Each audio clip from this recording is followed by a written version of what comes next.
some matters, they changed water and wastewater plants.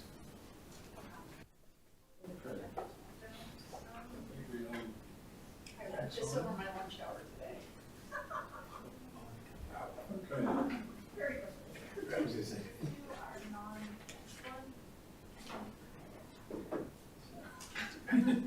Super tight security. They never showed you this. Yeah.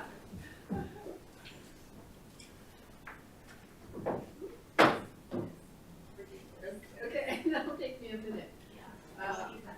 Okay. That's still yours, this is yours. Oh, fine.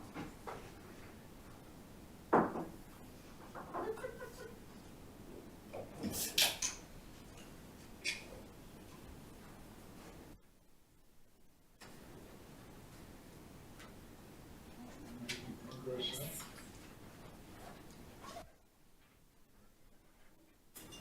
See how well I can type this. But that's the challenge. Okay, I'd like to call to order a regular meeting of the Planning Commission. Can we do a roll call? Chairman Harper, Yes. Commissioner Vaughn, Here. Commissioner Whitty, Commissioner Barnes, Present. Commissioner Gordon, Present. Commissioner Mojo, Present. Commissioner Gross, Present. Commissioner Shanahan. Present. All right. Okay. The next item is public comment. If there's anybody who'd like to make public Recording in progress. Sorry, I forgot that part. Absolutely.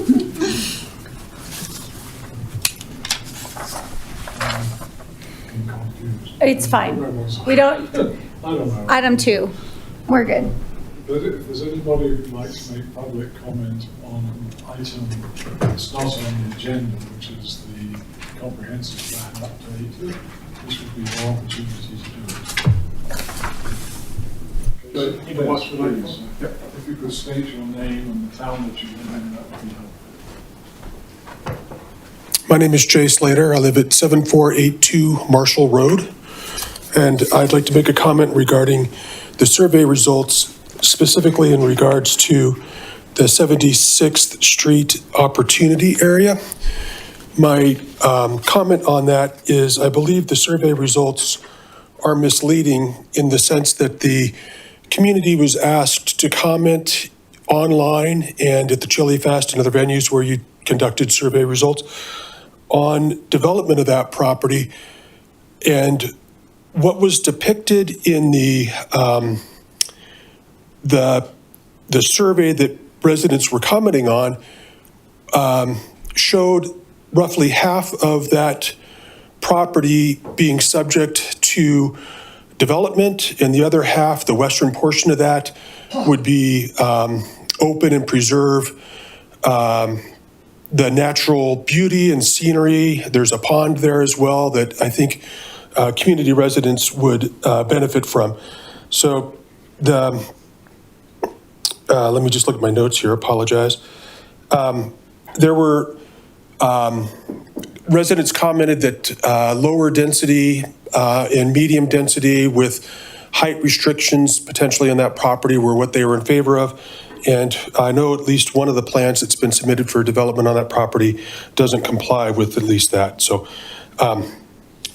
that's the extent of my comments. Thank you for your comments. Can you turn your mic on? I have to say thank you for your comments with my mic on, so thank you. We have one person online. Mr. What? I can't tell. Mr. or Ms. Welch, did you wish to make a comment on a non-agenda item?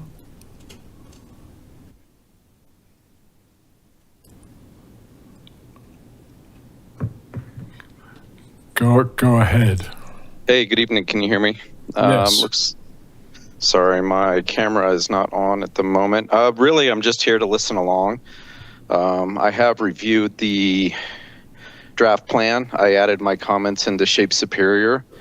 I applaud the work that you're doing. It's not an easy task to get something like this together. I was on OSAC for many years, and we had to put together summary reports that were very similar, where we looked at each property and ranked them in terms of with an open space lens. But even that, just that tiny lens, I know how difficult that was. So I appreciate all you're doing and wish you the best of luck getting this finalized. Well, thank you for your comments. We appreciate that. We'd like to get it finalized too. Okay. I think that was the only two people who are in attendance at the moment. So the next item on the agenda is approval of the minutes of our last meeting. Would somebody like to make a motion to approve the minutes? I'll make a motion to approve the minutes from the 12/16 meeting. A second. With all the, well, we probably need a roll call, do we, because people are absent. Okay. Chairman Harper, Yes. Commissioner Vaughn, Yes. Commissioner Barnes, Yes. Commissioner Gordon, Abstain. I wasn't there. Commissioner Mojo, Yes. Commissioner Gross, Abstain. and Commissioner Shanahan. Yes. Passes. And the next item on our agenda is a comprehensive plan update. Are you going to introduce this, Renee, or are we just going to dive in? Let me turn on my microphone. We probably turn some lights on. Yeah, Actually, so can I ask a question before we started? I should have looked at this. I'm listed as absent at the last meeting. I was having trouble with Zoom. yeah, you joined and- us. Yeah, I joined you. We can change that. Thank you. Thank you.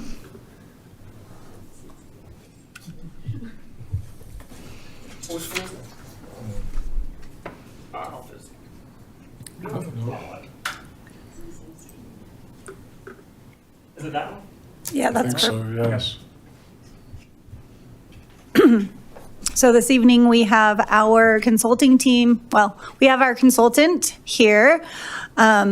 Nora is here to give you an update on the comprehensive plan. Right now, the idea is this is kind of, we've sent out the final draft, well, the final draft of the plan update.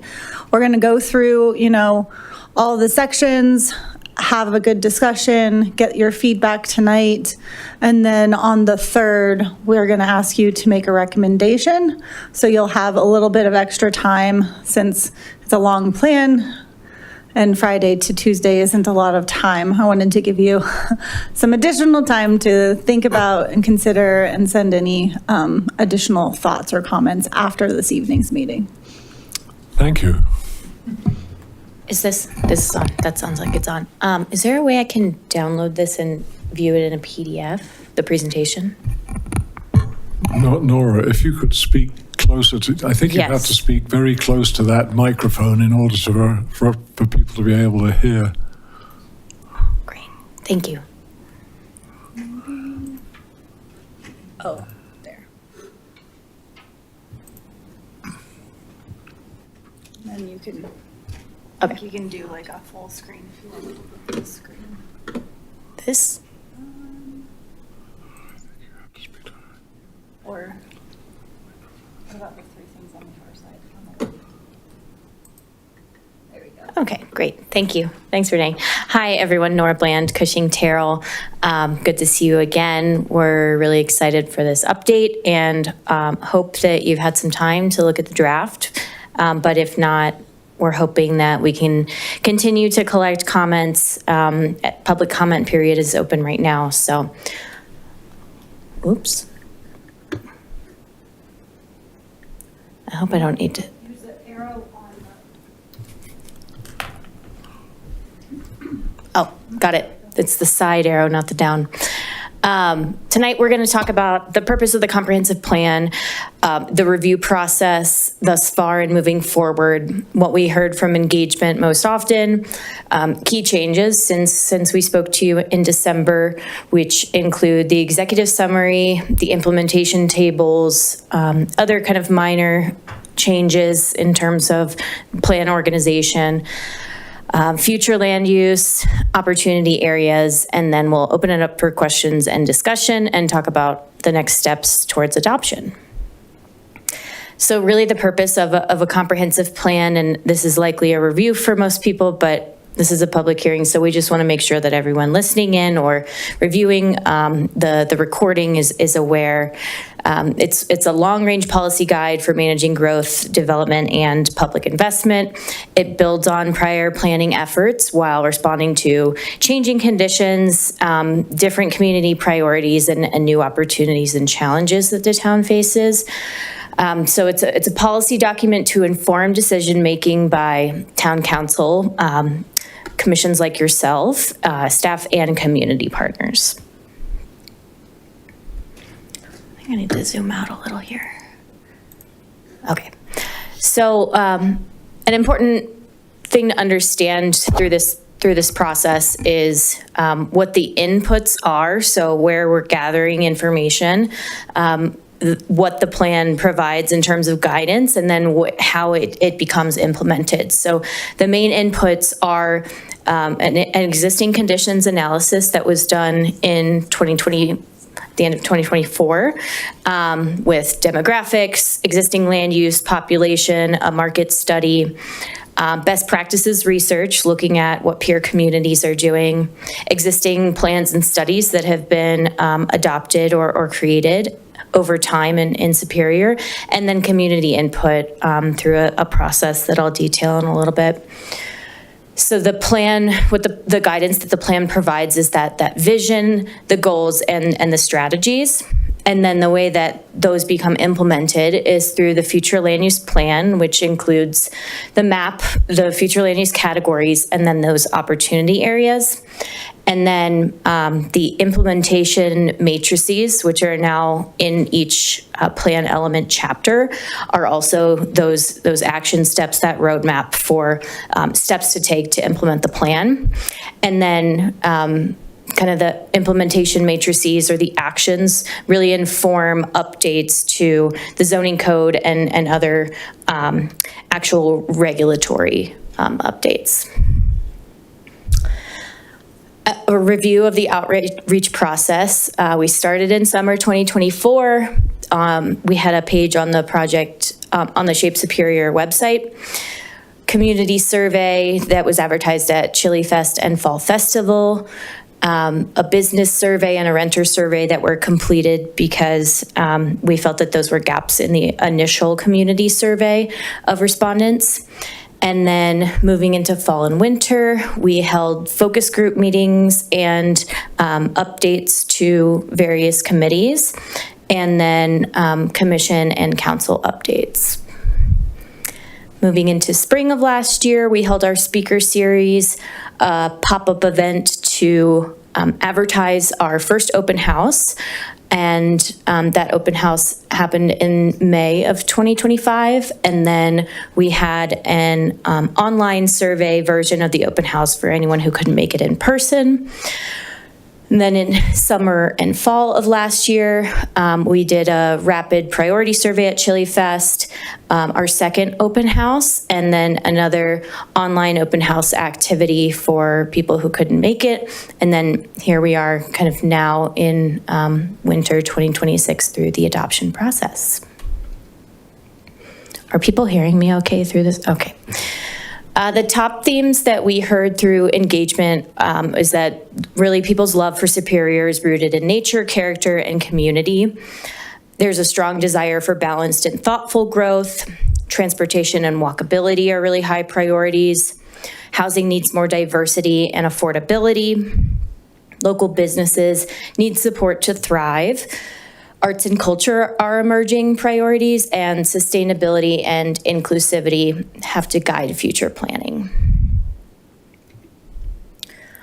And all of that has kind of helped shape the community vision. So a community for all, a vibrant, inclusive community where people are valued, diversity is celebrated, and both residents and businesses are empowered to shape their shared future.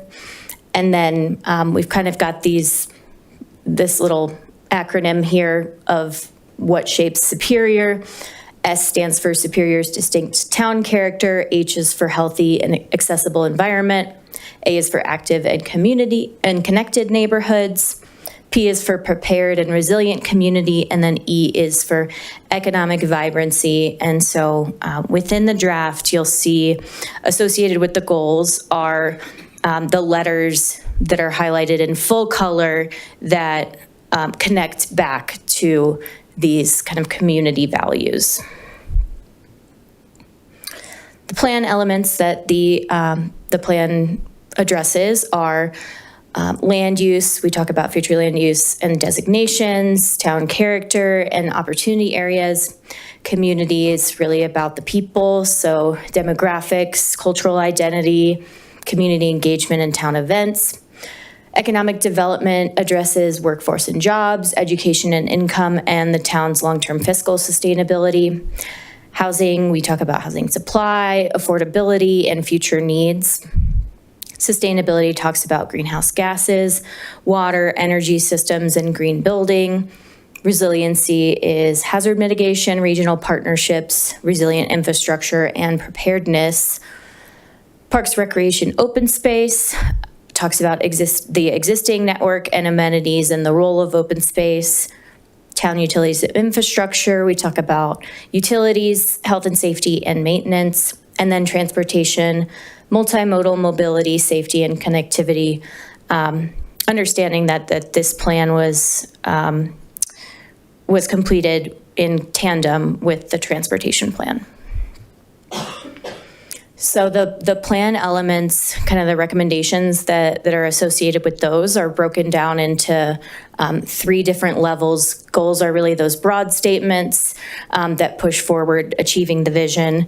Policies are derived from goals, but they're a set of guidelines that can help with decision-making. And then actions are specifically tied to departments or partner organizations, but they're those steps that can be completed at various stages to help achieve the goals and the vision of the plan. Okay, some organizational changes that have been made based on feedback from you all and various town departments are the executive summary is shortened. I think it's 6 pages now. So we have kind of shaping the town's future, talking about the plan, purpose, its use and intent, high-level summary of the engagement process and the top themes from engagement. It now has the future land use map and the opportunity areas that are listed and linked so that you can kind of click on where that opportunity area is listed and it'll take you to that section of the plan. And then the townwide vision. And then implementation table used to exist at the end of the plan in its own chapter, but it was pretty redundant to each individual chapter had listed the goals, policies, and actions, and then they were listed again, but they were just assigned the priority timeframe and partners in the implementation chapter. So we just brought that forward into each individual plan element chapter so that now it's all in one place and it's a lot less redundant and shorter. Other updates, again, we captured input from you all and staff. We moved content around to make it flow better. We condensed content and moved some of it to appendices. We replaced some of the more overused photos that we heard are used in a lot of different plans. We got updated photos. There were some Marshall Fire numbers in terms of rebuilding that we updated. We updated some data on numbers for parks and open space.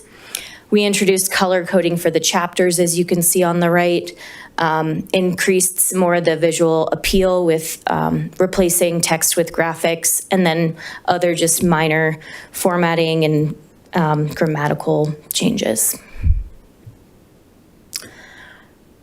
I'm going to pause, yeah. Quick question. This is going to, I mean, this is obviously available online. It's in, I looked at it, but I didn't try any interactive, see if any of it was interactive. So I was interested in your comment about if I click on, say, 1 on the future land use map, is that going to, will that take me directly to, I think it's 76th Street? Yes, You yeah. can- If you want to, the tab next to this one is the actual document at the top. Oh, not that one. Yeah, there it is. So if you want to demonstrate. Yeah, so that'll bring you right to, so I'll do the opportunity areas, because. So that takes you there, and then if you want, in the opportunity areas section of the,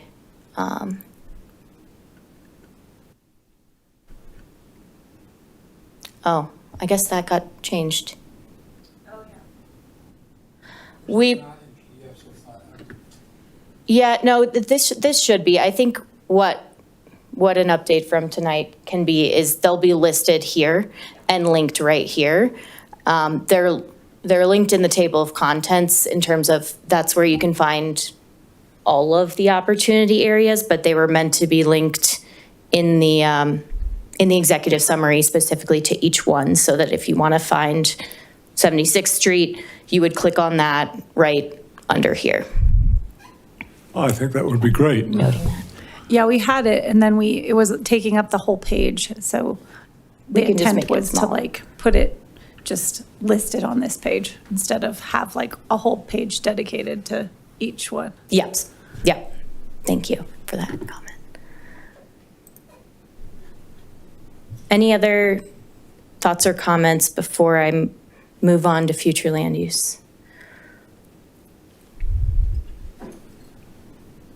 Okay, great. A little background about kind of the purpose of future land use. It's a tool to illustrate the community's vision for growth.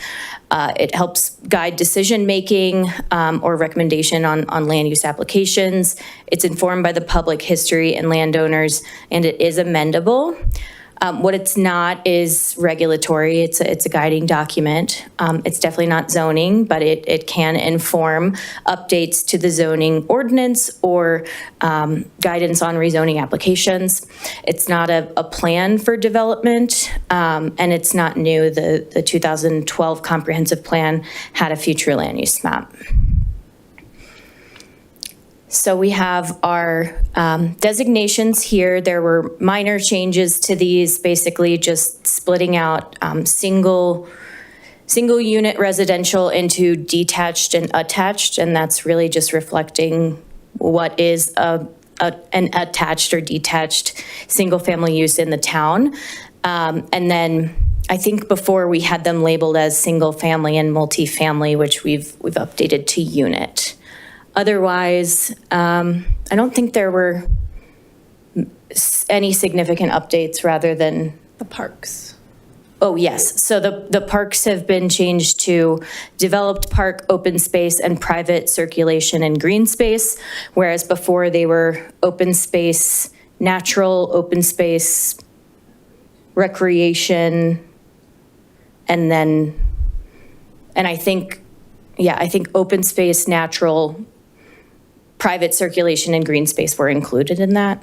So it's, all of these changes are really just to reflect the existing conditions of these areas and not changing the future intent of areas that could be developed in the future.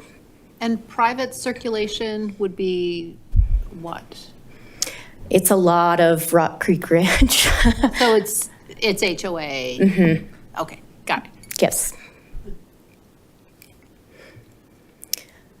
All right, diving into the opportunity areas, I've just got 2 slides per opportunity area, so we've kind of consolidated these from our last presentation, but 76th and Guardian, 4 parcels, 23 acres, mostly vacant, but with an approved use on the south side of the site.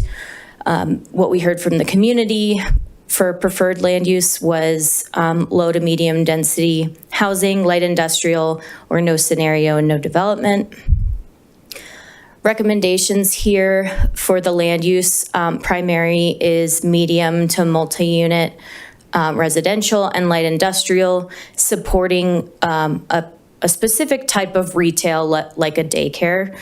Some of the policy connections that were made here are for H1.3, missing middle housing, H3.1, senior housing, H2, affordable housing, and then parks, recreation, and open space, preservation of open space, understanding that the west side of the site with the detention pond is intended to be preserved.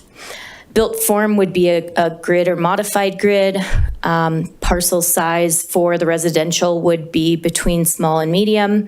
For the light industrial would be larger, just based on what's been approved. Building scale could be townhomes to multi-unit and up to 2-story light industrial. There are obvious transit connections to the park and ride within a half a mile, and then parking would be surface or garage. Discovery, 5 parcels, 12.2 acres. It's vacant with some commercial. Community preferred land uses were office industrial, housing, mixed use, or no scenario, no development. Preferred land use recommendations for primary are residential and office, and really that office being prioritized along Discovery Parkway. Supporting being commercial, so policy connections here, missing middle housing, senior housing, continuing to cultivate downtown Superior and kind of spilling out from the main center, and then reducing single occupancy vehicle trips, understanding that if people were to live here, they would have close access to commercial and other services. Block pattern would be curvilinear. Parcel size for residential between small and medium, and then for office could be between medium and large. Connection to the RTD stop at Main and Gateway. Building scale, townhomes to multi-unit up to 3 stories, and then parking, surface, and garage. Superior Marketplace, 21 parcels, 85 acres, existing land uses business. What we heard from the community was desire for mixed use, multi-unit housing, retail, commercial, or neither scenario, no development. And then the recommendation for primary land use is mixed use, commercial first story with residential above, and medium to high density residential. Supporting would be standalone commercial. Block pattern would ideally be a grid with a medium parcel size. RT parking ride is right there. Building scale would be multi-unit between 25 and 35 dwelling units per acre. And then really here we'd be looking for a mix of structured and surface parking, depending on how many units and the needs of the RTD park and ride. Original town, 8 parcels, 2.5 acres, existing land uses vacant and commercial. What we heard from the community was desire for housing between townhomes and medium density, mixed use, commercial, office, and no scenario, no development. Recommended primary land use is mixed use with residential and some more smaller scale neighborhoods serving commercial, prioritizing that commercial along McCaslin, and then supporting could be office.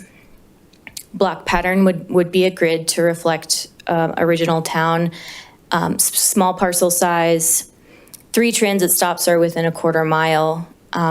Building scale, it really could look like vertical or horizontal mixed use. And then for residential townhomes to multi-unit up to 3 stories. Parking could be surface, tuck under, or garage. Town 15, currently 1 parcel, 15 acres vacant. Preferred land uses from the community are parks and open space, recreation, community amenities, town offices, housing from single unit to townhomes, and then neither scenario, no development.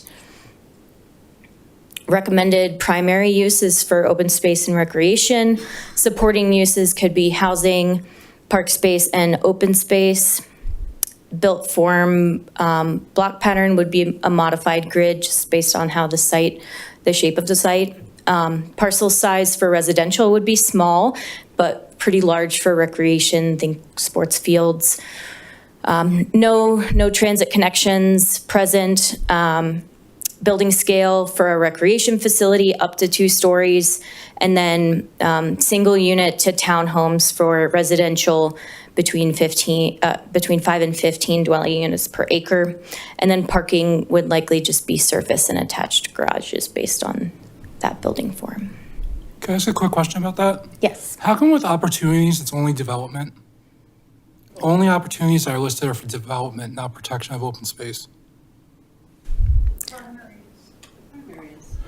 No, that's policy connections, but if you read the draft, where you list opportunities, Oh, not this slide, but the actual draft, it doesn't list.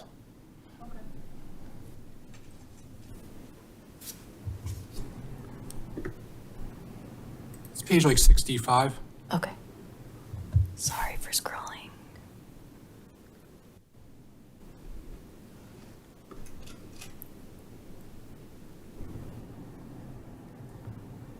Are you looking for it in the written Yeah. part?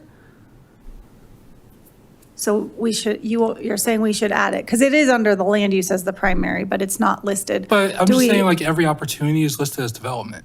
An opportunity is to not develop. Same thing with Guardian property. The opportunity is not develop it. It's the opportunity to save space for open space. So you could add it as a bullet. That's what I'm saying. And, Under, like, under the opportunities yeah. section. I'm I just see, saying, okay. for everything that's I'm listed, understanding. opportunities are only to develop a spot, not Right. to protect the spot. But if we have a listed land use as an open space, then we should list the opportunity as a recreation or open space. Yeah, That- yeah, like that protected land makes use, yeah. sense. Okay, thank you. Good catch. Good catch. Yeah. Okay. No, thank you. Zaharias is 1 parcel, just over 23 acres vacant. What we heard from the community was parks and open space, housing from low to medium density, commercial, mixed use, and neither scenario, no development. For this one, we did modify this one for the primary land use to not say low-density residential, because as one of you pointed out, I'm trying to remember who, but basically the remainder of the policy direction within the plan is not really looking at much more low-density residential development and really looking at that missing middle, medium density to higher density where it makes sense. So the primary recommendation here for land use is medium density, and then supporting could be more clustered cottage homes.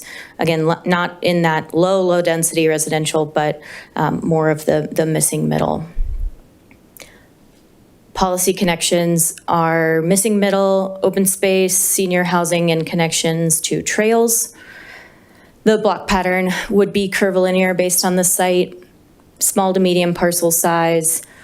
There are some multimodal connections to the RTD stop at Rock Creek Parkway and 88th.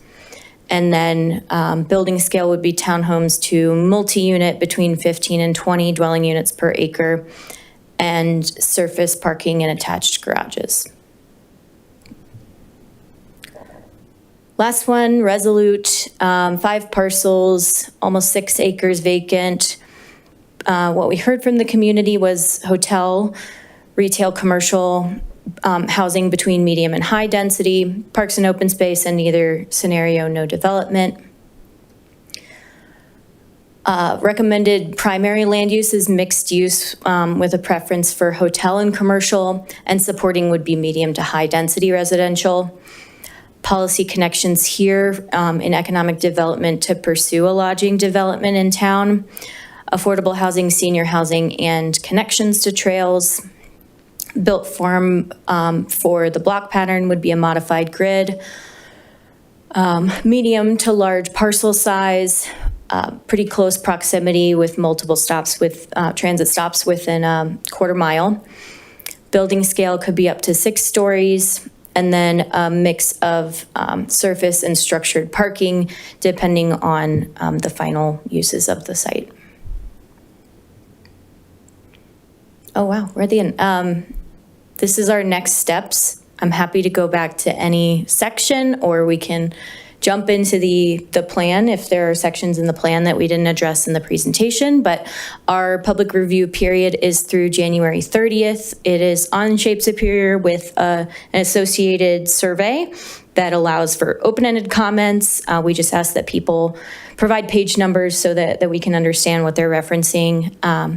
And then we'd be coming back on February 3rd for adoption, a town council update on the 9th, and then potential for town council adoption on February 23rd. I'll open it up to the commissioners. Okay. Who has a question for Nora?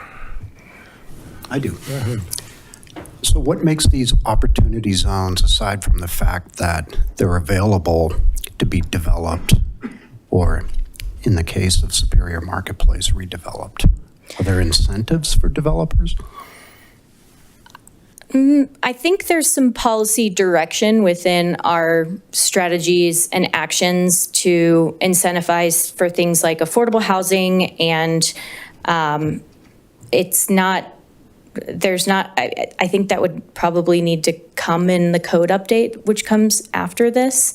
So this is basically just a general policy direction. These are the things that the town wants to incentivize.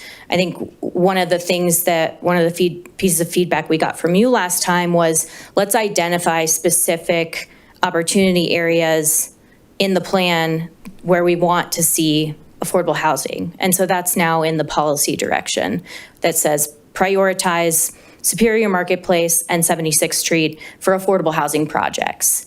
And then, there is language in the plan that talks about incentivizing the types of development that the town wants to see in the future. I think for the majority of them, they're not tied to specific opportunity areas, just so that the market can be the way the market is, and it doesn't have to necessarily shoehorn a certain site into being for a specific, necessarily a too specific use, so that it allows for developers to still be creative and get the best use out of their land while providing a general direction. I can't remember 76th Street, but I think they were mostly opportunity areas in the 2012 plan, so They I are, think they're really just being carried forward. Huh? yes, and I want to say it's not an opportunity zone like the official designation. It's basically saying these are the remaining areas of town that can develop or redevelop. We don't want to propose whole-scale changes on single-family neighborhoods or anything like that. So it's basically saying these are the remaining 7 areas of town where development can happen. So they're really important because it has a direct correlation to the town's fiscal sustainability, for transportation implications. Like, this is where the growth will happen if it happens. And so we want to make sure that there's a plan in place and that we've gotten community feedback in terms of what the vision is for these areas. Does that make sense? And most of them are carried through from the 2012 plan. So do the actual property owners agree with these loose designations? We've spoken to the property owners. We did engagement with them in the beginning of the process, and they were really helpful to help us understand, what concepts have been attempted and failed in the past for certain sites. But it's more about how the community envisions those parcels being developed or not developed in the future. And then, but again, if a property owner decides they want to rezone their property, they still have to go through the rezoning process. Thank you. Can I ask a follow-up on that? I was kind of curious. So our recommendations for the land use for the parcels would be consistent with what the landowners have kind of said that they expect or could sell their property to do? Is that fair? So I would say the 2012 plan was pretty aspirational, and this plan has really come to terms with where the market is right now. As you can see, office is not a number one use, recommended use on any of the parcels, just based on realities and what the market study showed us. But I would say, for the most part, we haven't had any inconsistencies from conversations with the property owners and developers of those properties with what we're showing here. But that's not to say that they had a heavy hand in that, right? Like we've been balanced. It's a balancing act, but I don't think, I think what people have been talking to the planning department about hasn't been inconsistent with what we're showing here.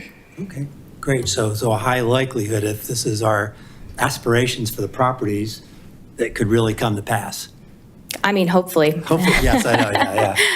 Can I just ask a question, like, on that note, what's more important, what the property owner wants or what behooves the town overall?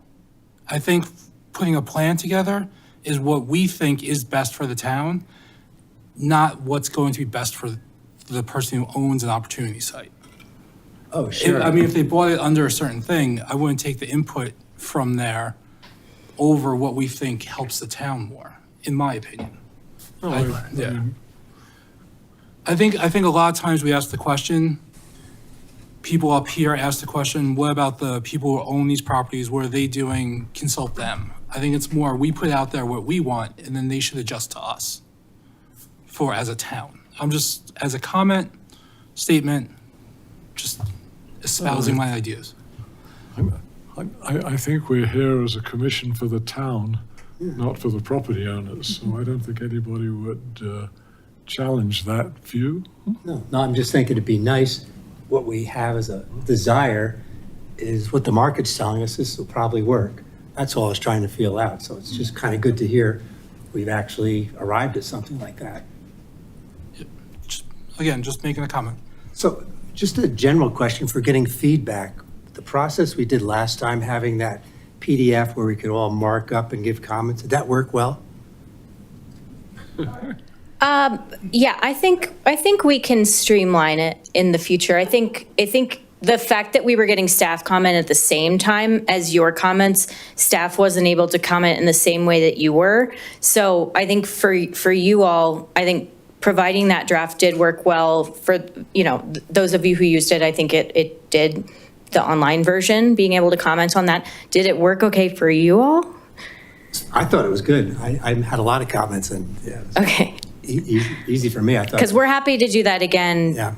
I mean, we could provide you a link tomorrow. Okay. So I have some detailed comments, but I'll try to stay away from those right now. Yeah. A comment on the executive summary, if you could flip Yeah. Back to the document. I appreciate the fact that I think it's much better than it was. Mm-hmm. It still is long. One thing that struck me, like a lot of the graphics, like the right page of the top themes, is an exact repeat what's later in the body. It seems like those probably do not need to be put in the executive summary like that, would save a whole page. And I think there's 4 pages like that. And Why? And then, well, the other thing is to say, some of those could be summarized in words, and your presentation site, I think I had the purpose slide and the theme slide, was like a great summary that could be verbiage in the executive summary rather than taking up full pages with kind of the graphics. I mean, just kind of, I think it'd actually be easier to read too, for me. Some people need graphics. Yeah. Well, look back at it. As It's- someone with ADHD, you need to be able to break it up. Well, flip back to the previous page. I mean, that's a lot of text. All I'm saying is, But then now you know I think corresponding colors down the line. I actually liked that because I thought the top themes from the engagement and the shape superior summary, even if they're repeated later in the text, are actually some of the key things that came out of the surveys.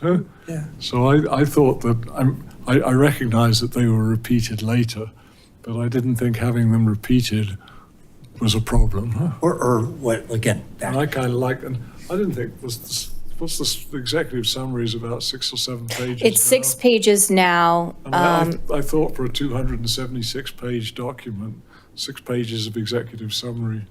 Well, the other not thing, bad. the other thing I was going to lead up to is what I liked. Usually, executive summaries, my experience is, it also has the recommendations in there. So we've got the opportunities listed, which I think is better. I think it'd be nice to just, even bullets, just list them all, which it sounds like you're listing them, but also list what the recommendation is for it. I mean, just a line or two, and then certainly the links to go back to if someone wants to see the detail. But someone very quickly in one spot could see, okay, Sahara is medium density residential, okay, fine. And then everybody will probably go right to Town 15 to see what's recommended there. And I just think having the recommendations listed there is what really is part of a typical executive summary. So I was looking to save space, so there's a little bit of space to do that.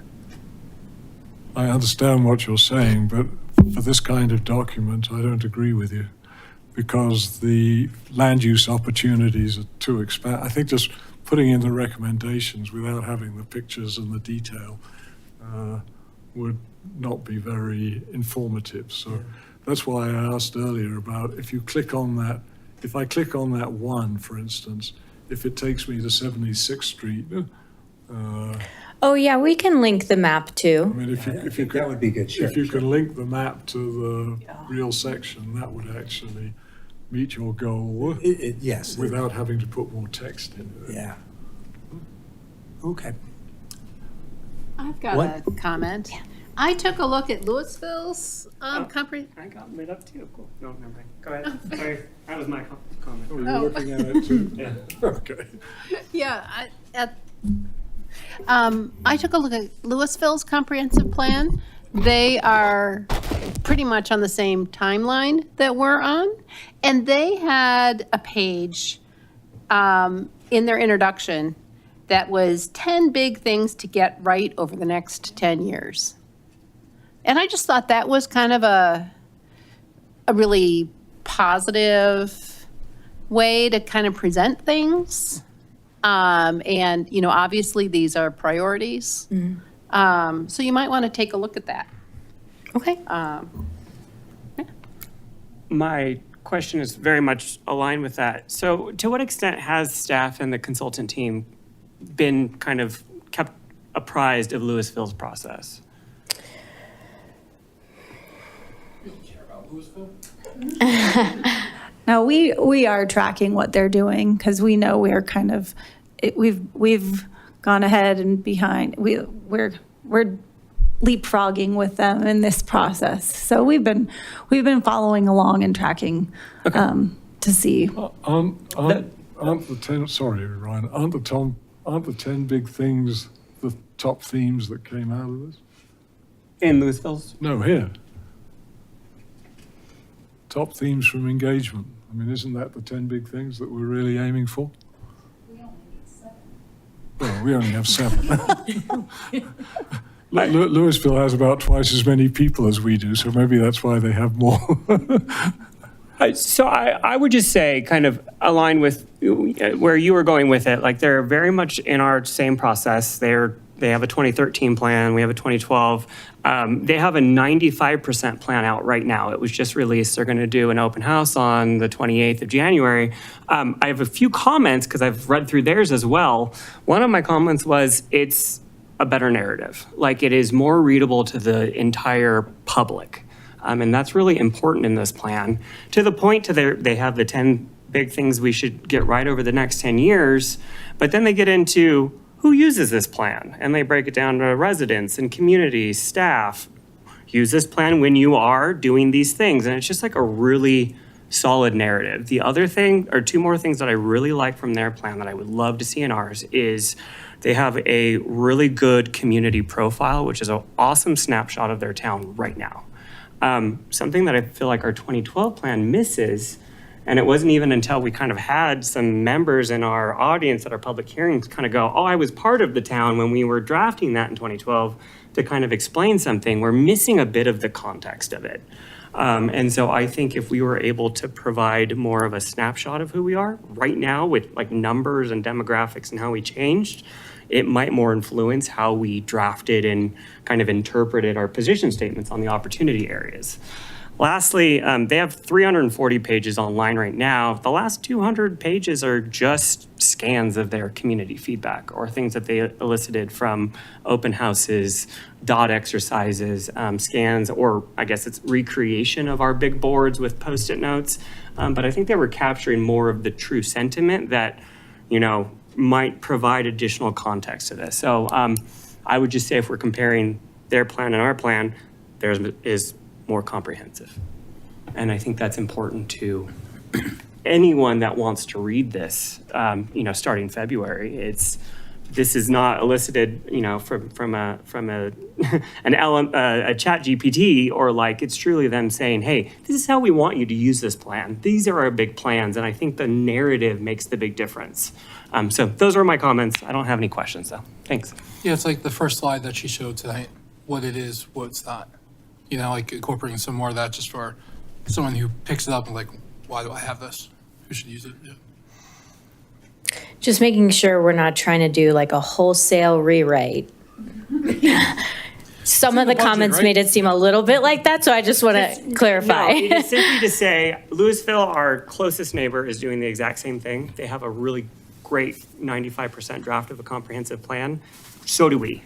And I think that, you know, if we can learn from what they're doing and we're doing, specifically on our comments of having a really strong executive summary and what this is supposed to do, I think it just makes the document more powerful. I believe the content inside has been elicited correctly. I would love to prove our work and show more of the, you know, the cards we got from Beer Fest and whatnot. Maybe just as appendices. I think even just pure just critique for just, you know, like how you wanted the 10 things we did right sort of thing. If you just increase that first sentence 2 points, make it bolder, there's your summary. There's your 7 points that you want. And it just sticks out more as a pure aesthetic observation. Because that's the same exact thing that you were just asking for. Like, you know, these are the 7 things that we want. So that's the top themes, I feel like. So like in the executive summary, we Or like could with the top themes. for change engagement, this yeah. and bold the first piece of each of them. Yeah, And like then even in just the- looking at the first, the red one, top themes from engagement. Yes, it would be make like love for what- superior, rooted in nature, bolder, and then that's what someone realizes. Oh, that's our number one goal for nature, and that's I in gotcha. this color, in my humble opinion. So, but yeah, and I think it's going good, and it's a different plan for a different community. So I think there are some things that you can learn from any other comprehensive plan that we've all done. So, but I think this is going the right way. I think they are slightly bold. Slightly, but just more. Yeah. Yeah. A little more bold. Yeah. Yeah. Yeah. For us with. But that's just nitpicking. Other than that, rewrite the whole thing. No, I'm joking. It's in the budget, so. All right. Any more comments? You know, one thing that does concern me in the demographic details, well into the plan, well in. I think on page 134, there's mention of declining enrollment. And it says that school enrollment has declined over the last 3 years. In my mind, that is just a tremendous understatement. School enrollment has been declining for a solid decade. There was one little blip in, like, between 21 and 22. There were a few things going on in town right then. But one of the things that Boulder Valley School District tracks is the number of children in a neighborhood, in a school area, whether they go to that school or not. And that has declined quite a bit. I actually, because I'm kind of geeky about this, I made a graph. And our school capacity is just about 1,500 students. 10 years ago, we had a little bit more than that. Further back in history, we had much more. We were over capacity, mostly at Superior Elementary, which was built first. And housing was built in that part of town first. But in the 24-25 school year, enrollment was just around 1,000. So basically from 1,500 to 1,000, and official numbers will be out on the Colorado Department of Education website like any day. Or maybe they're there. I used BVSD sources. But I think it's really important to look at the fact that the school-age population is just cratering, and we have many more kids. This is only the K-12 look. I'm sure they have similar statistics on high school kids. They're just not as easy to pull out for Superior specifically, but there are many, many more high school seniors than there are incoming kindergartners. But that's not a population graph. That's an attendance graph. That's different. No, this is a population graph. So that's the amount of kids that age? It's the amount of kids in that school Not in the age school, range. in the Not school. in the schools, in the neighborhood, regardless of where they go to school. You know, it's probably not a perfect count because they probably don't know of every homeschooled child. But they know who's going to any outside of our district, any other school in the district, a charter school. So they know a lot. Is the school age, the amount of students school age declining? Not attending schools, but is the actual population? Yes, the actual, what I'm saying is the actual population of children is declining. Which probably has a correlation to the elderly that's going up, which means once the elderly moves out, then you'll have younger people moving back in and the student population will come back. Maybe, It's but we're pretty not seeing, sinusoidal. but we're not seeing that churn. Yeah. And there's an issue with housing for seniors. Like, where do seniors go? So what do you think needs to be done with that information? Well, I think this is really pertinent for like some of the missing middle housing. I don't think it changes our strategies so much as it helps explain why it's important. Do you want to send that information? I think we could probably add a couple of sentences on that to what we already have and adjust it, and then, Yeah. because I have to look at our goals in this section. Do we have anything on? I think we do. Yes. Well, even with from the page before where it does mention a decrease in enrollment, it doesn't mention population. Like, because Right. there are Yeah, no- that's what I mean. I think, Yeah. she's not wrong, or we're missing just like an additional, It just seems like our schools suck. That's what that says.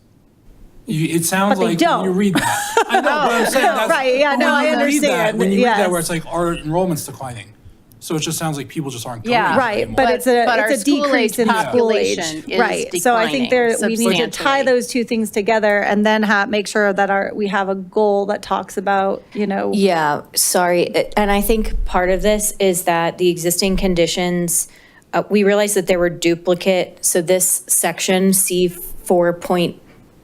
Community Goal 4 was actually repeated in the town services and infrastructure because it could fit in either, right? We're talking about the people, but then we're also talking about services that the school district and the community provides. And so I think the existing conditions still lives in the town services and infrastructure, talking about school enrollment, but the goal and strategies are in communities. So what we can do is move that for the existing conditions, talking about declining school enrollment to this chapter so that it flows better and the existing conditions is directly addressing the goals.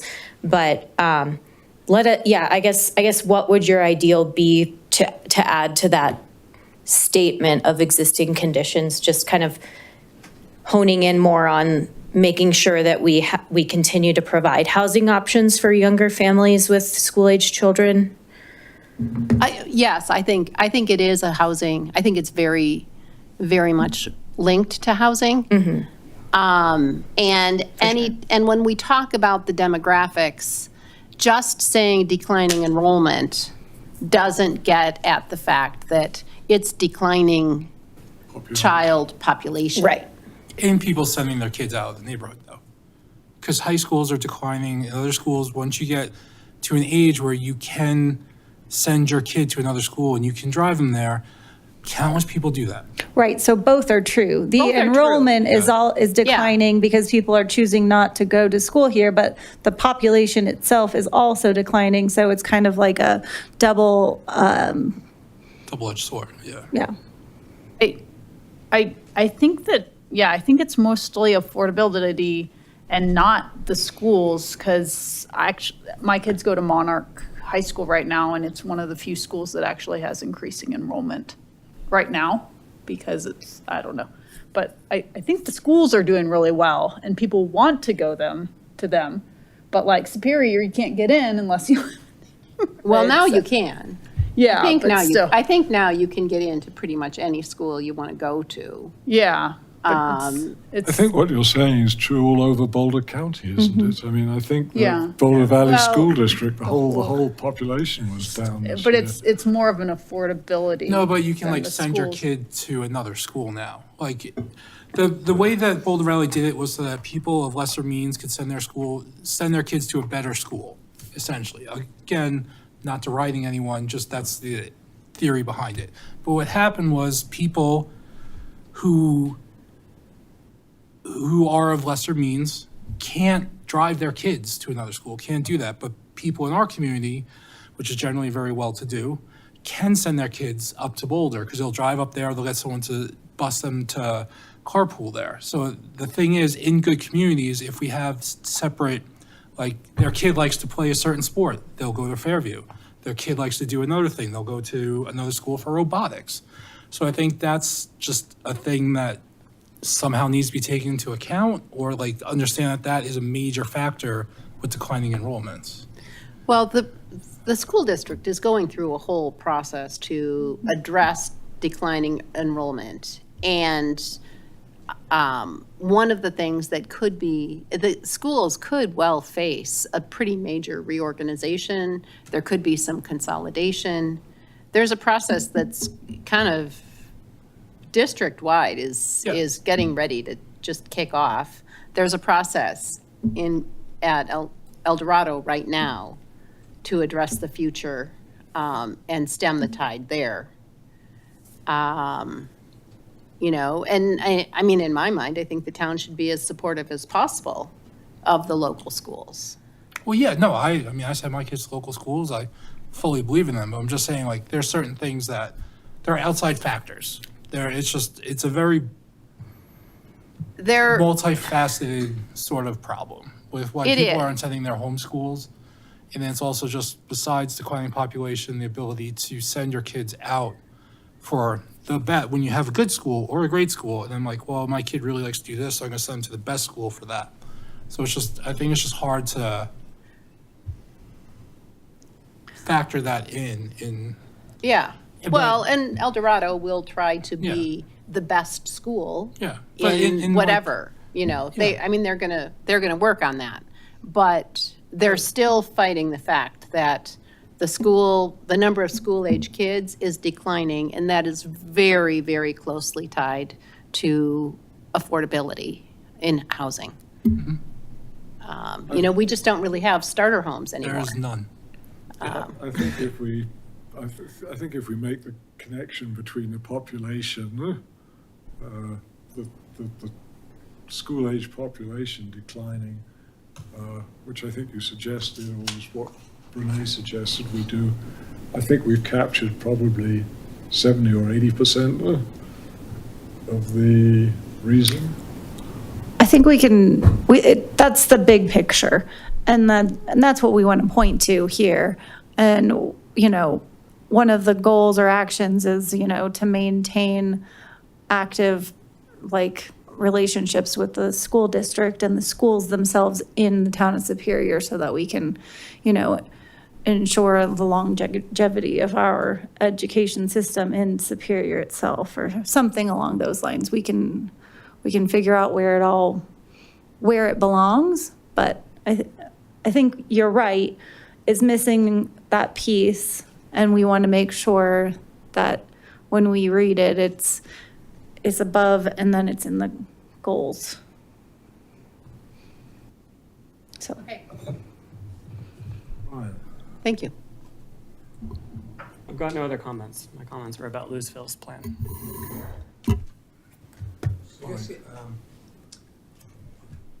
Well, I guess, so middle housing, what is it? And I think the development proposals we've seen on Zaharias and 76th Street have both proposed a number of apartments.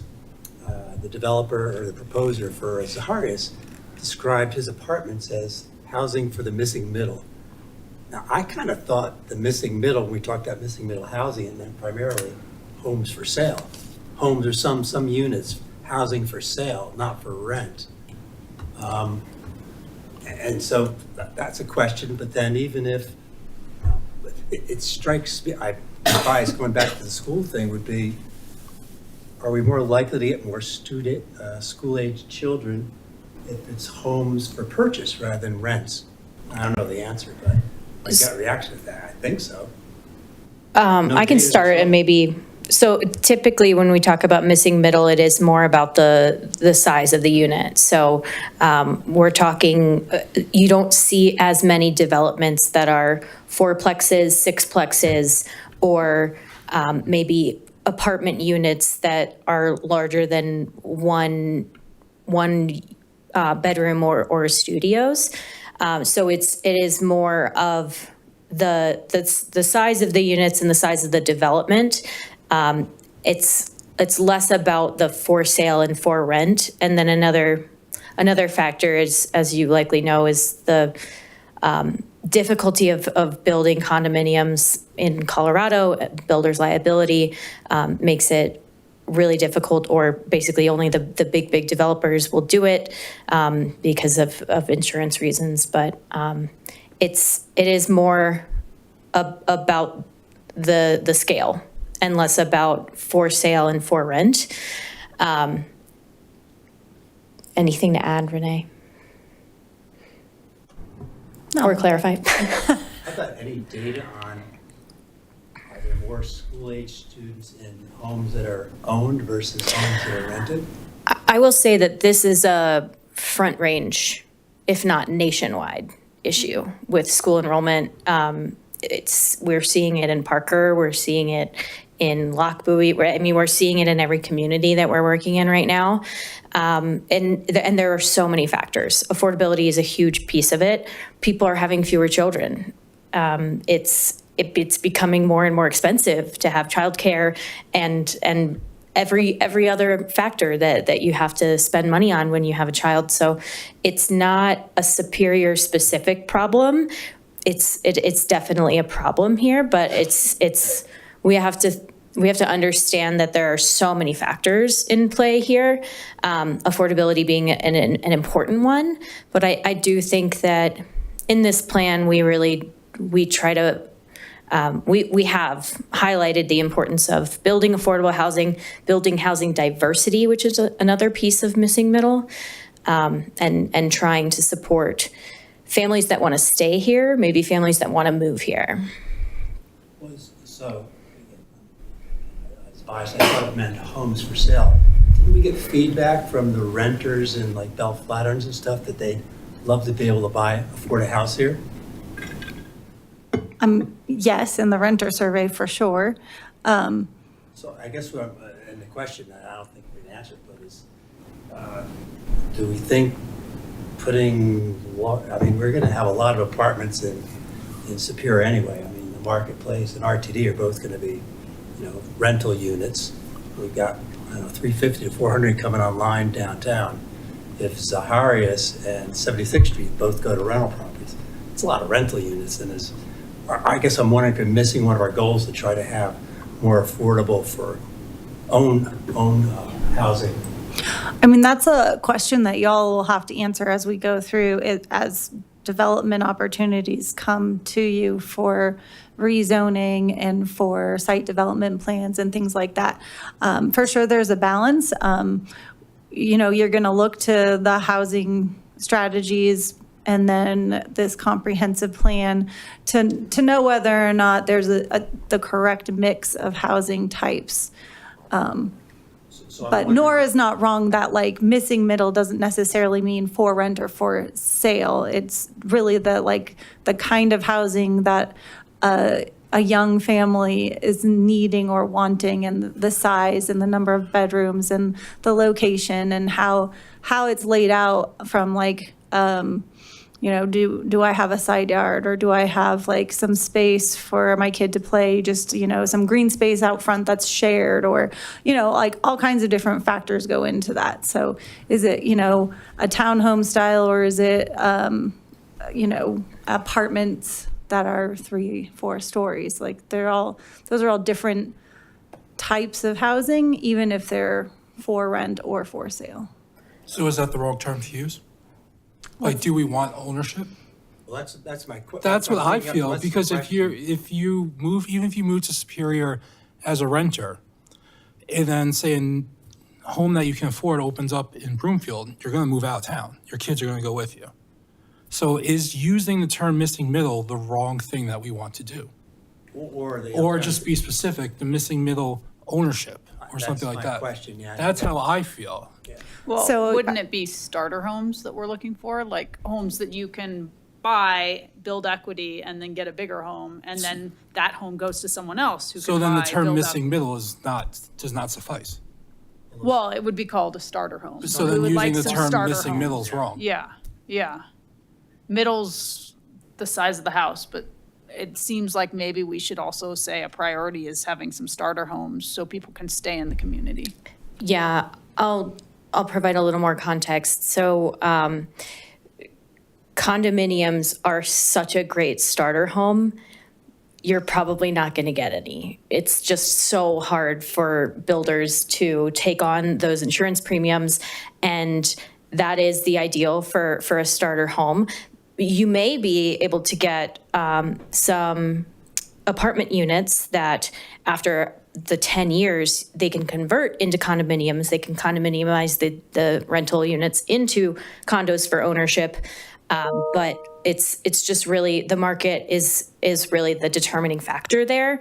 And so, there's a lot of language in the plan about promoting townhomes, and then that's really your best bet for ownership, or providing senior housing options so that seniors that are currently occupying maybe those smaller housing units that can open up as more of a starter home for those that want to move along the housing continuum.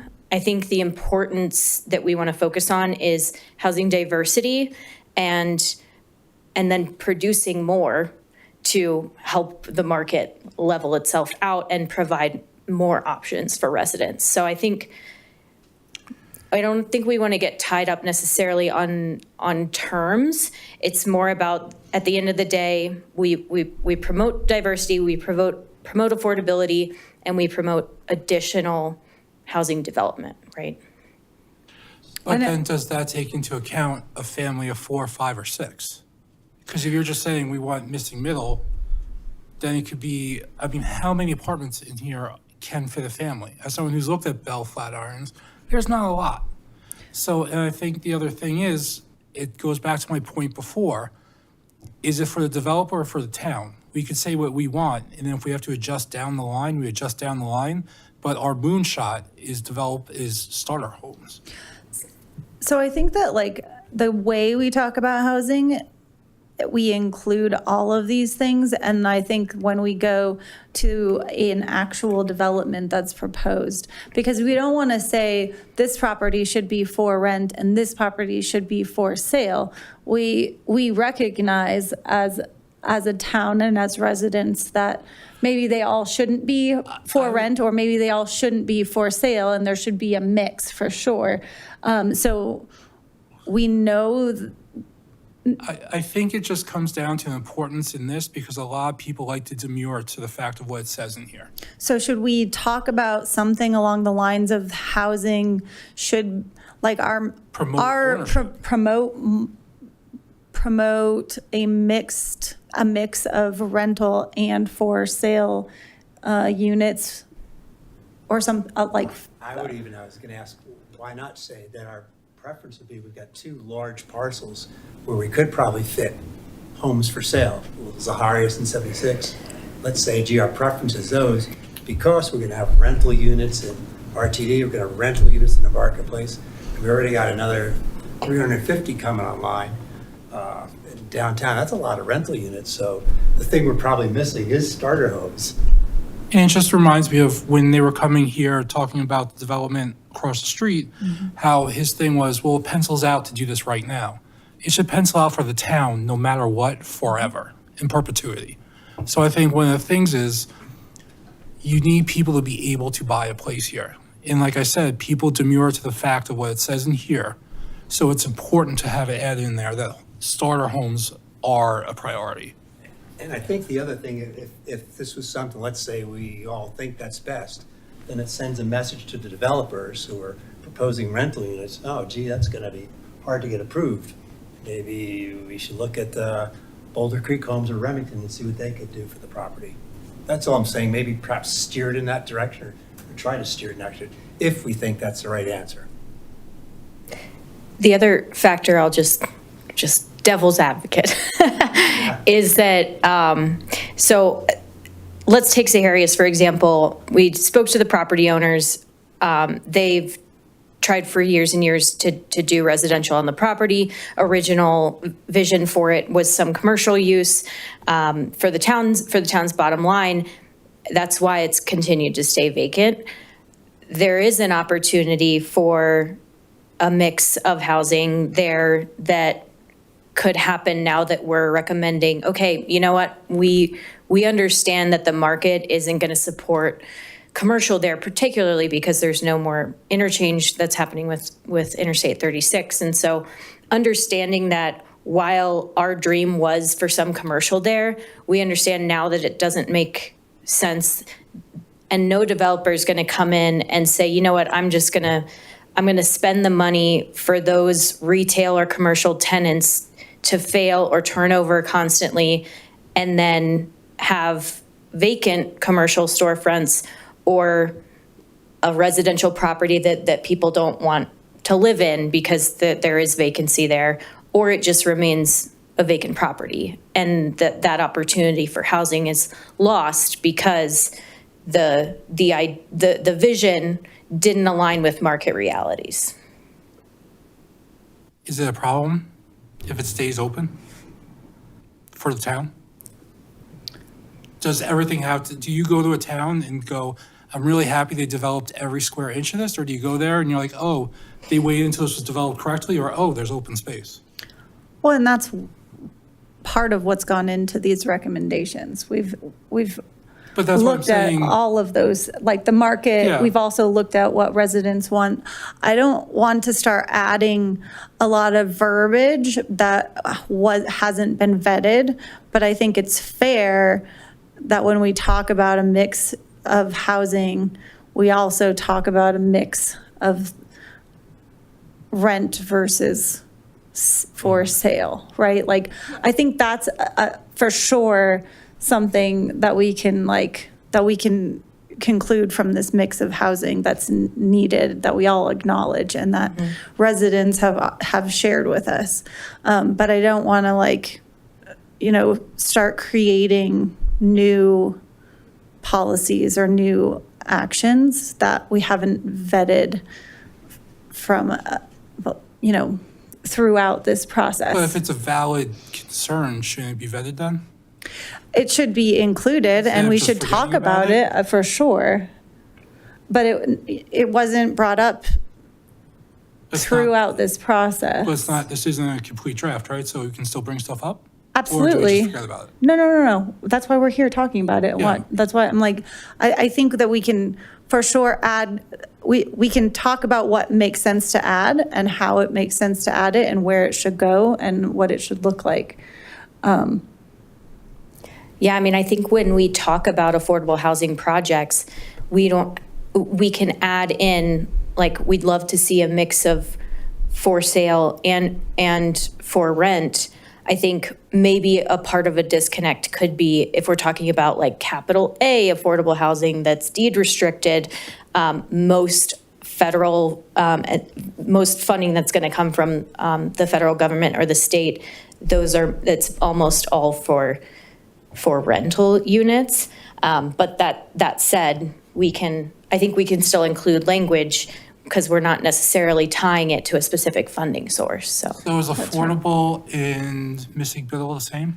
They can be. That's what I'm just saying, if that's the thing where like, well, affordable is from this is missing middle. You have I to be think- reasonable about this, Mike. One of the things that came out of the, I think I am being reasonable. well, but I don't think that's the right thing to say, the, because I will just get more obstinate.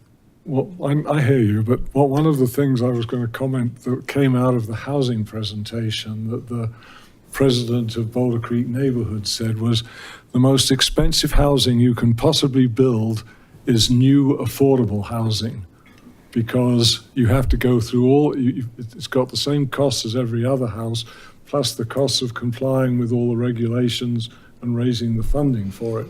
So actually building new starter homes is very difficult simply because they're the most expensive homes you can possibly build. Well, no, that's different between missing middle and affordable. That's a difference. Missing middle and affordable are different. Affordable housing are ones that are going to be subsidized and going to be multi-tenant in one facility. Let's say you start a starter home, like the house that's right behind here, that's a 1-bedroom, living room, blah, blah, blah. That's a home. Yeah. That's a starter home. That's not affordable housing, that's different. Affordable housing means that you have to have all the fire codes met for multifamily living. That's different. I think what we're talking about is trying to find housing for people to move here before they've inherited their parents' money. No, I mean, I think it's a very desirable goal, but I mean, the other example I have is Boulder Creek Neighborhoods. They built 51 odd houses there. When that first was first proposed, it wasn't described as affordable housing. It was described as attainable housing. Mm-hmm. By the time it was finally finished, it was really at the very high end of attainable. I mean, I think they were talking about $400,000 to $450,000 when that was proposed, and I think they ended up being $700,000 and north. So, we can say we'd like to build new houses as a middle missing housing, but they're going to have to be pretty wealthy middle people in order to actually afford them. But I think the thing that I am saying is to put it in the plan that that's what we want. No, I don't mind putting it in the plan. That would be perfectly fine. I'm just saying that achieving it in practice could be a little challenging. Yes, but I think the I don't point mind that. was, I think yeah. putting it in the plan as a goal, if somebody can, I mean. Yeah. Why don't we, actually, I think, I mean, I this think we Saturday- hear what, I think we hear what you're saying for sure. And we can take a stab at, you know, addressing some of that through the language we use in these actions and goals. So, in an effort to move on, but without, Yeah, so just, sorry. I was just saying it's something very simple, just saying our preference for the housing on Zaharias is for sale. I don't think we want housing, to right? put a particular location for it. We want to talk about the types of housing development that we need and also the different, I guess, we need the economic side of the housing and the needs of the size of the housing are both equally important. And it's our job when projects come along to ensure that they're the right type and the right economic. I guess my only point is I think we really only have Zaharias 76 and maybe Town 15 to build starter homes. I don't think they're going to be feasible. And else Boulder Creek had said, you know, you need probably 100 homes to make a development or something like that affordable. Not affordable is a bad term. Economical, yeah. So that's my point. If we really do want to, we'd really like to have starter homes. I mean, those are the parcels that are probably only going to be the spot where it's feasible economically. So that's my point. And I still I think understand. that is a conversation that you should have when Zaharias or 76th Street or whatever development comes, when you're talking about those. Because you'll be able to point to this, and we will add something along about not just the style of home, but the I don't know. Tenure. Tenure, thank you. I was like, there's a word for this and I can't think of it. The tenure of housing as well. Okay. Enough said. Should there be definitions in this? We can include a glossary. I think that's a good idea, yeah. I was assuming affordable housing meant housing that got some sort of a subsidy to make it viable versus missing middle or starters would be market-based, but try to build them in such a way that they're as least cost as possible. And hopefully they're really are priced like starter homes. Yep, we can do that. Well, something that would be considered a starter home doesn't necessarily have to be a single unit, does it? I mean, Correct, could it be a duplex sure. or triplex that you, Sure. you purchase one unit? But that was the issue with developers. Again, I'm not backing developers or putting anything there, but I'm just saying that's the thing with the insurances are different for that sort of thing. Same thing with like rent to own or any of that. It's just the insurance of who's holding it before they're able to sell it and then once they've sold it. So that's kind of where the problem becomes for that. So, or like build to rent is another thing that's been big in Colorado. But again, it's if someone wants to carry the liability for it. So that's why they're hard to get multi-family for sale. Amanda? I was just noticing that in a lot of places you state like population or, like, I think you had like people of age groups for the 2012 plan and then you had the now. And I was just wondering if you're going to add any like predictions for like 10 years from now or some sort of prediction of future numbers somewhere, if you could add that. We can include projections. It's just tough because your growth is so limited and we are trying to provide direction, but also a level of flexibility for the opportunity areas. So I don't know, Renee, do you want to add? Are you talking about like for population or for how, like what kind of projections? Because I mean, like we can get those numbers because the state demographer's office has projections for all communities in the state. So like, So Ryan mentioned like putting like a page of this is who we are now. And then like, I think you could just add on to this and this is who we think we'll be in 10 years and just using, you know, what's even, if we're completely built out, how big are we going to get, you know? And it could be a range. Yeah, and it could be a Doesn't have to be range. that number. And do we think that our senior population is going to continue to grow at the same rate or table off? Or, I mean, I guess it would just be predictions. I just think did we have that some might of be that in the helpful executive summary? when we're trying to figure out You mean existing parcels, what we conditions? think. I mean, that's what I meant. Someone that's Existing- better I than think me so, at yeah. guessing these things could come up with numbers, because I just Yeah, I guess. educated guess is what Yeah. I'm looking and for. And in what way would you want to use that, I guess? Like I said, he had the idea of just here we Yeah. are now, you know, here's where we were, here we are now, here's where we may be in 10 years. Mostly just population based or? Or, yeah, just Like I know demographic? you've already shown similar demographics throughout, so just building on that. So I mean, we could use that to forecast how many new school-age children we might have, a range, how much water we'll use in the future by residents. I mean, there's a whole variety of things that you use with population forecasts. I mean, Yeah. Just If you can come up with a population forecast, I think that would be helpful because at the very beginning, you're saying that this is supposed to guide the town's thinking for 10 years. So it does make sense to try and put something in there. something reasonable. I'm not asking for everything, just something reasonable that looks at future numbers. Yeah, I mean, we included that stuff in existing conditions. I think And I staff think a pulled back on range, that a little range bit. would be really good, actually. Yeah. Sure. Are we going to have the existing conditions report in as an appendix? We can, it's very long. I We could know. also, if the town can link it to your website, and then we can link it within the plan, that might be better just to, Like as a separate document with a link to the, okay.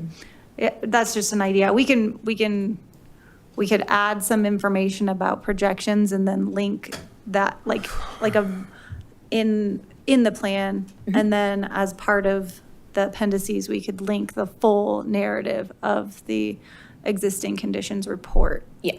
Okay.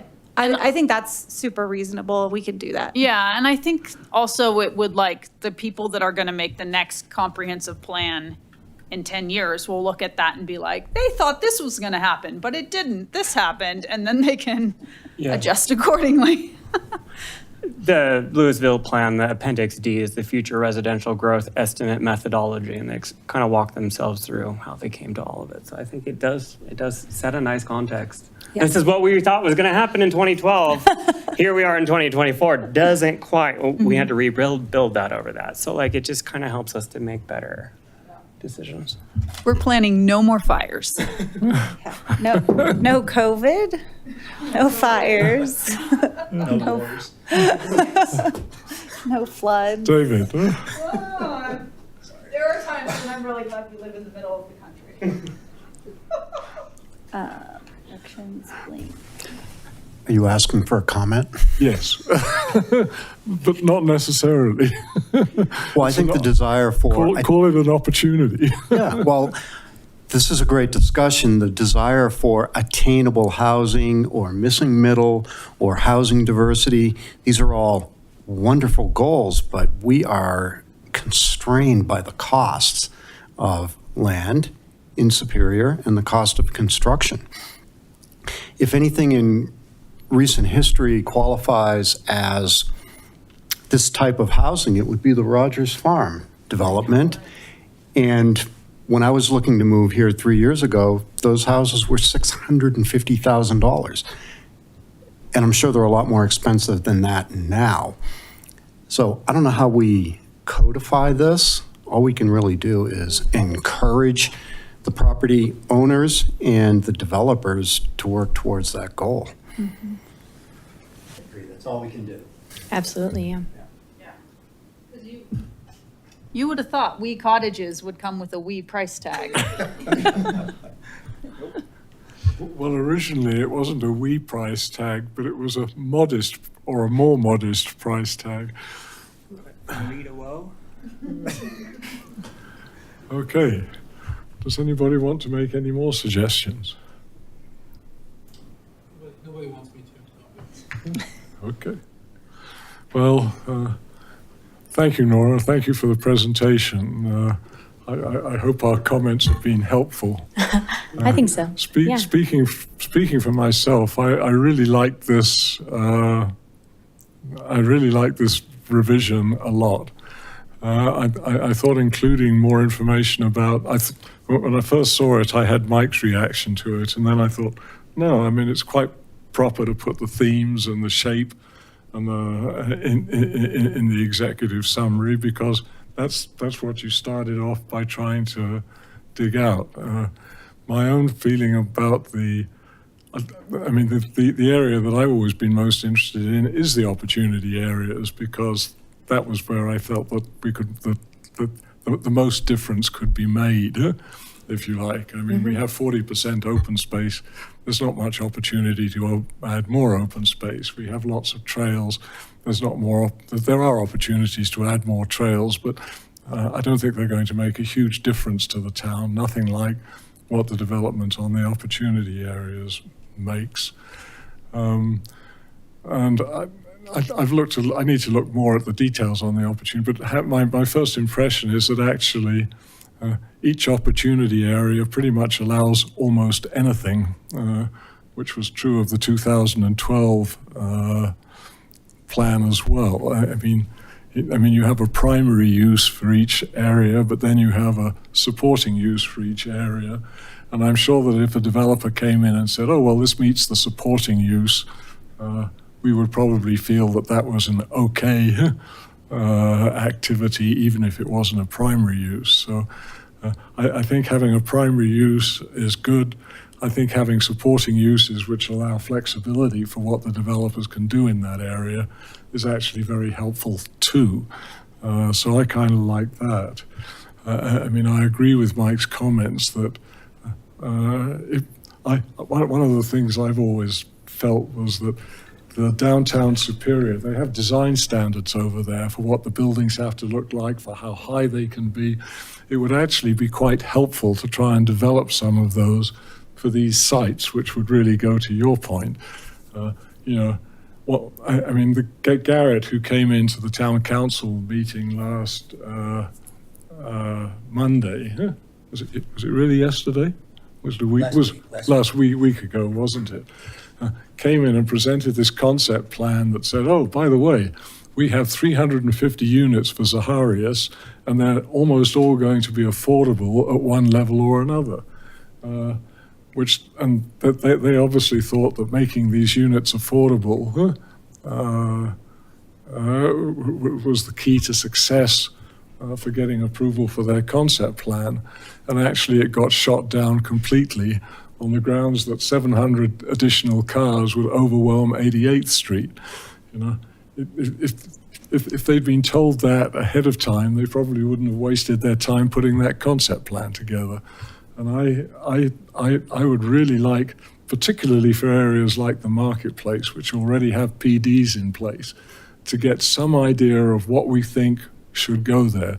Same for Zaharias, for this 76th Street, for the reasons that this gentleman mentioned.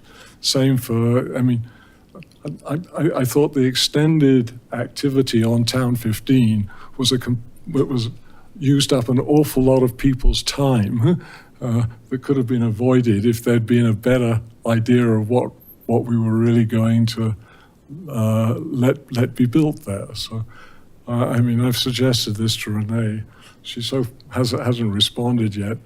In your plan, you said have some suggestions that we should consider zoning changes. We should consider what kind of housing we could build there. I think it would be quite useful for the Planning Commission to start thinking about, okay, what do we think, or what would we recommend to the council for 76th Street, what would we recommend to the council for Zaharias? I mean, could we have some of those discussions ahead of time so that when developers are coming and talking to our planning department about, okay, what can we do there? They're not basically working in the dark. I don't know whether anybody else thinks this is a useful idea or whether it would just be too contentious to make it work. But Well, that's the difference between codes and plans, though. And that's the difference between a code and a plan, though. Because like if you have your zoning, and the reason why you say like it may require future zoning changes, because that could have happened in the 10 years that this plan has existed. Yeah. So like you can't list, these are what the things now. You would made a zoning change to make that on a separate Yes. thing. No, I mean, So I mean, that's why you can't include them together. okay. Anyway, so, but as I say, I thought overall, I thought this version of the plan was a big improvement on the last version. And I mean, I concentrated on the opportunity areas, but actually I found once I got through those, I started looking at the statistics you have. I thought one of the most interesting pieces of the whole plan was the appendix where you summarize the comments from the various commercial properties in the town. I mean, I thought they were much more positive than I expected them to be, which I thought was great. So, I mean, I hope you'll take our comments tonight into consideration. But I mean, thank you for all the work you've done on it since the last iteration. I mean, I really think that's great.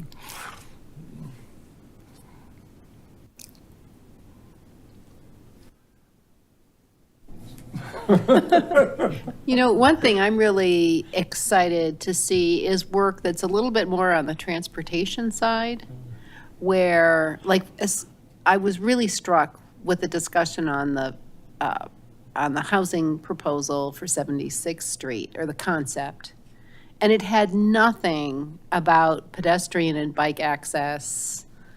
And I thought, oh, you know, won't it be great when the town comes forward with some intentions, so that if we do build things that are near the marketplace, in the marketplace, near downtown, you know, just, and we've got so many trails, we have a lot of, we've got a lot of assets. And just figuring out nice ways to link those up and kind of, you know, figure out a way around the obstacle of the Costco gas station, you know. But, so I'm looking forward to having some of that work to help illuminate what works well in different opportunity areas.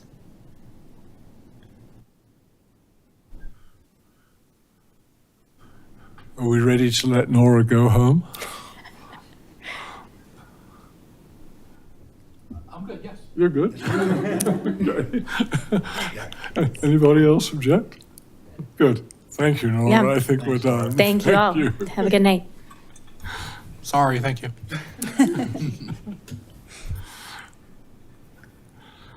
Okay, new business. Let's see, we've had the comprehensive plan updates. Any other updates?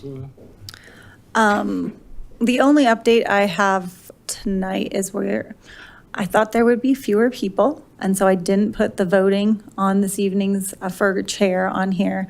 We do need to vote for chair and vice chair. We'll do that the next meeting because I didn't add it to this evening's meeting. So everyone come back on the 3rd, please. Also on the 3rd, we have,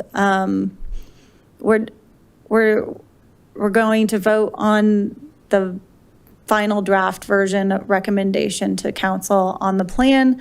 And I'll have some code amendments for chapter 16.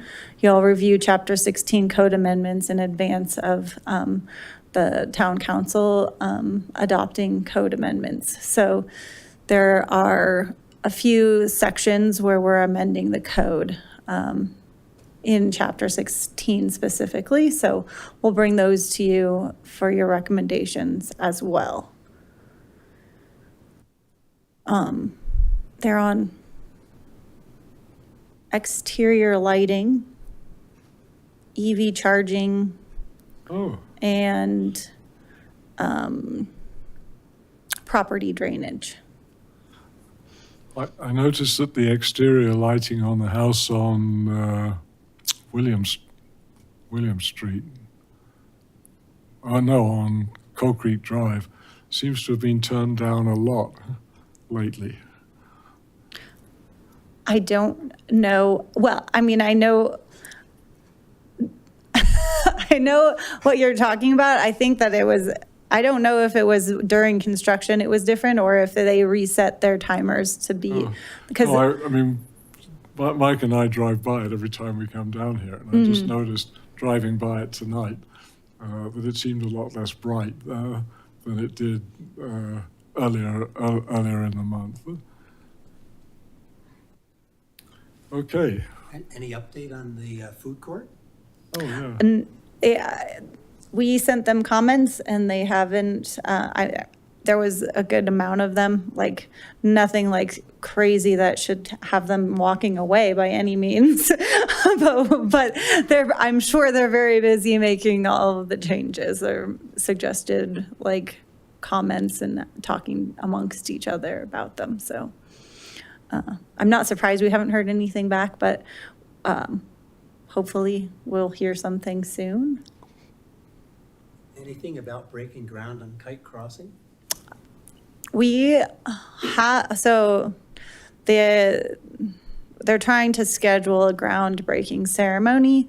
I'm not sure all the pieces that need to come together before that happens. They've been awarded all of the grant funding, so it's more when do the agreements come into place and when is everything solidified so that they can, put the shovel in the dirt. But it keeps moving forward. And they have a permit. Well, they don't have a permit, but their permit is ready to go when they are ready to go. So once everything is finalized, it'll be rather quick that they get started. Is there still some question about the town having grant funding for the land? Did that come through? So there's lots of different grants, and 2 of them will pass through the town. Okay.